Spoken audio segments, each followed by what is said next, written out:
Guys, in today's video I'm gonna show you how to make a grow plus cell system in Studio Light. First, paste the model in toolbox,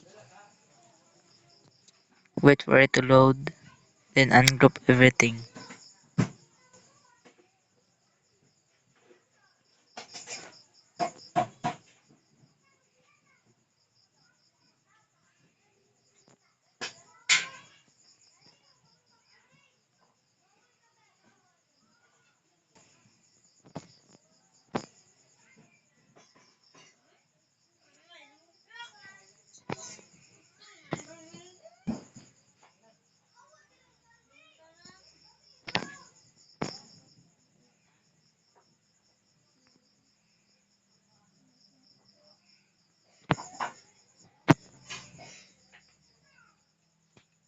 Now let's test it.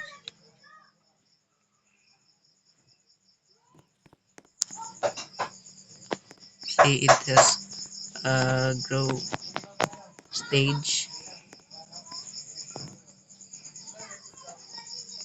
And it's fully grown. Collect it and you can sell it for coins. And that's all for today's video. My